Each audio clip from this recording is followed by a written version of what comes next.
Hey everyone, Matt here. Welcome back to my channel. So in today's video, I'm going to be planting some Dune sunflowers, which are a native plant in my area. And I'm also going to talk about my top 5 reasons why I think you should consider native plants in your yard. So let's get into it. I almost forgot to mention, be sure to stick around to the end because I'm also going to talk about a tool that you can use to figure out what plants are native to your area. So let me first start by defining what a native plant is. So a native plant is any plant that occurs naturally in an area without any human introduction. So these are my Dune sunflowers that I'm going to be planting today. So these sunflowers can be found naturally up and down the southern East Coast as well as the Gulf Coast regions of the United States. They're hardy in zones 8 through 11. They need full sun and should be planted in well-draining soil. They'll grow to be about 1 to 2 feet high and they can spread to be about 3 feet wide. And they've also got these bright yellow flowers that attract all the pollinators. So this is the planting area that I picked. So we're actually at the end of my driveway down close to the street. This area gets really good drainage. You can see there's a gentle slope down towards the street. I also know that this spot gets a ton of sun, which these plants are really going to appreciate. And I also thought that the yellow flowers of these Dune sunflowers were going to look really good next to the Supertunia jazzberries that I planted in a few weeks ago.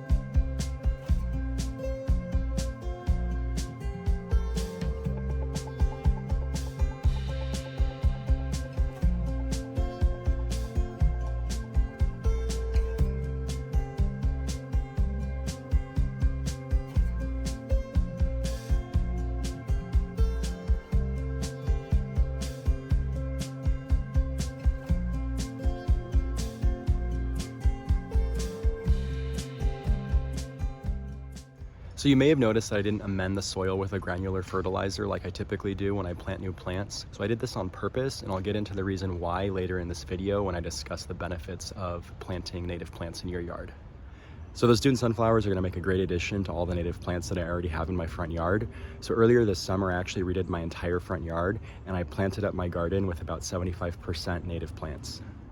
So here's a quick peek at my front garden. So I've got lantanas, lyre-leaf sages, coreopsis plants, beard's tongue, bush daisies, salvias, forked blue curls, tick seeds, tropical sages, milkweeds, and rudbeckias. I've got so many plants native to my area. Now that the planting is done, I'm going to go over my top 5 reasons why I think you should plant native plants in your yard. So my first reason why you should consider native plants for your yard is pretty simple. Native plants tend to be more resistant towards local pests and disease. So native plants have had the opportunity to evolve over hundreds, if not thousands of years, to not only be more resistant towards competitor plants, but bugs and pests, as well as fungal diseases from your area. My second reason why you should consider native plants for your yard is that they require less supplemental watering. Native plants have adapted to your local weather conditions to require far less water than non-native species. So here in Central Florida, we have very hot, humid, and wet summers, and then we have dry and mild winters. So our native plants thrive in these weather conditions, whereas a non-native plant might struggle with being overwatered in the summer, and then in the winter, they might require a lot more supplemental water because it's so dry. My third reason why you should consider native plants for your yard is related to fertilizing. So like I said earlier, I didn't use any granular fertilizer when I was planting my Dune sunflowers, and that's because native plants tend to thrive in native soils. So you'll find that you'll be using a lot less fertilizer and soil amendments when you plant native plants in your yard. My fourth reason why you should consider native plants for your yard is the fact that they attract pollinators, and not just any pollinators, they attract native pollinators. These native pollinators include bees, butterflies, hummingbirds, and insects. The native plants rely on the native pollinators just as much as the native pollinators rely on the native plants. It truly is an example of a mutualistic symbiotic relationship. The native pollinators get nectar from the plants to survive. In turn, the plants are pollinated so that they can produce seed. My fifth and final reason why you should consider native plants for your yard is the fact that they're just great for beginner gardeners. Native plants tend to take a lot less human intervention to establish and thrive in your garden. Since they're lower maintenance, you'll find that you're spending less time fighting with Mother Nature and more time just enjoying their presence in your yard. So now you might be asking, how do I find plants native to my area? So aside from a traditional Google search, there's a page on the National Wildlife Federation website called the Native Plant Finder. I'll link it in the description of this video. So this Native Plant Finder recommends plants based on your zip code, and it also ranks the plants based on the number of pollinators that they attract. So I wanted to give you a quick overview of the Native Plant Finder website. So when you click on the link in the video description, it's going to open up this web page. The first thing that you're going to need to do is set your locations. You're going to click on Set Location in the upper right corner and enter your zip code.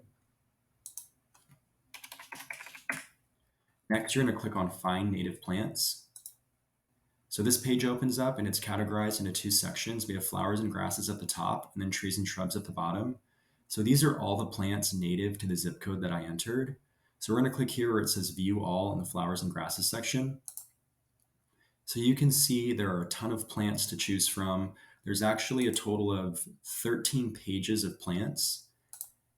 We're going to go back to the first page. You can see here that they're all ranked based on the number of pollinators that they attract. So the goldenrod here in the upper left corner attracts 82 different pollinators. And then the sunflower to the right attracts a total of 58 different pollinators. So this site is a great resource to get more information on plants native to your specific area. I highly suggest that you use this webpage to learn all about the native plants that you can introduce to your garden. I hope all this talk about native plants is inspiring you to want to go out to your garden center and buy native plants for your yard. Let me know in the comments if you've already got some native plants in your yard or if you plan on introducing some to your yard soon. So that's a wrap with today's video. I hope you enjoyed this information on native plants. If you did, please give this video a thumbs up and consider subscribing to my channel. I'd greatly appreciate your support. And as always, I hope you have a great rest of your day and I hope you find time to get out in your yard.